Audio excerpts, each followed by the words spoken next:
naglalakad sa pagitan ng dalawang mundo. Isa para sa tingin ng lipunan at isa para sa tunay kong pagkatao. Pero sa likod ng bawat ngiti, may kaba. Baka bukas, mahuli na ako.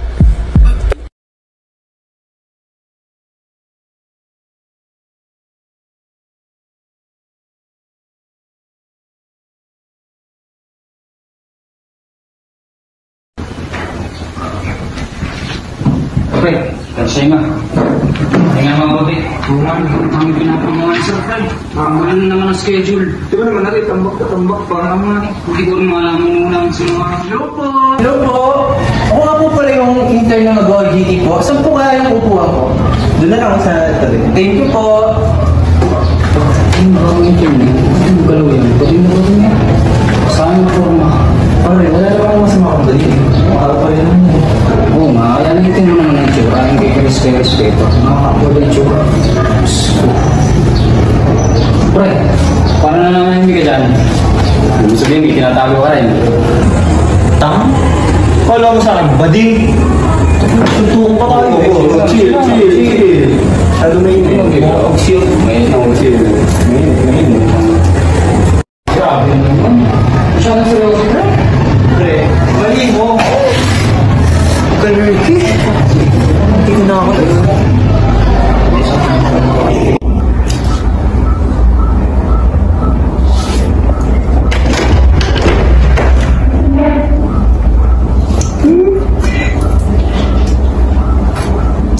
Kung may papakita ko lang sa kanila. Pero wala siyang say. Uy! Nak? Anak, andyan ka ba? Anak ng Toknening talaga to. Kanina pa na natawag. Ano ka ba kanina nagkakita? Ultrabis ka kanina pa na natawag na sa... Hindi mo, ulit ko ba kanina yung manisip niyo? Yun, hindi mo. Huwag mo! Huwag mo, Tay! Huwag mo! Huwag mo! Iya mo ko sa mga pari ko. Huwag mo! Tama na, Tay! Huwag mo saktan mo kapatid mo! Ikaw wala pong bahay! Kayo pa na makikita ko na wala kayo!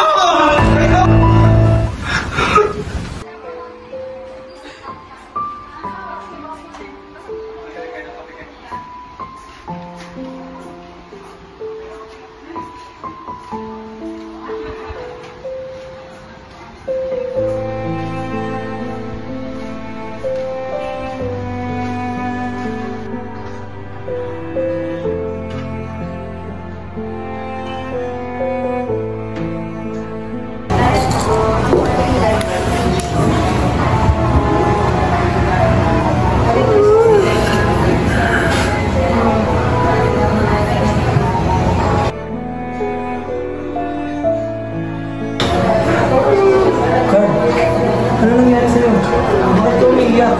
Carl, alam ko kung ano ka. Pero bakit? Hindi ka ba nahihiyang kaibigan mo? Huwag kang matakot. Handa kitang ipaglaban. Handa akong makinig sa'yo. Sumama ka sa akin. Saan tayo pupunta? Basta. Tara.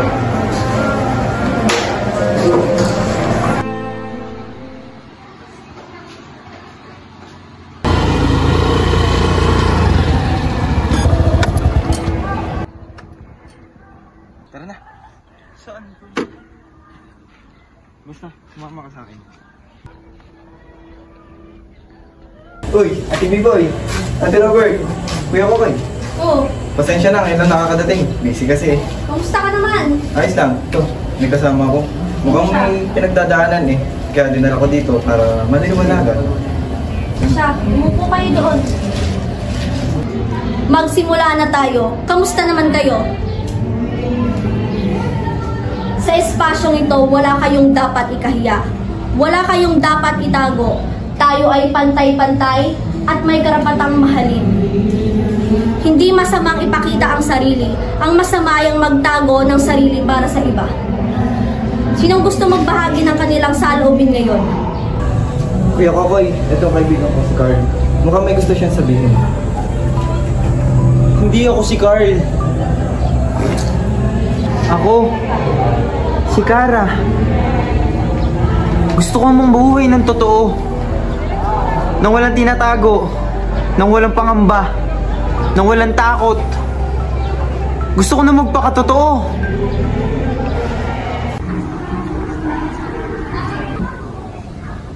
Uy, Carl! It's Kara. Ay, sorry Kara. So beautiful naman today. Thank you. Kara, proud na proud ako sa'yo. Thank you, kuya. Salamat sa pag-suporta mo sa akin. Hindi ko kasalanan kung ang puso ko'y marunong magmahal ng mas makulay. Kung ang damdamin ko'y mas malambot kaysa sa inaasahan nila.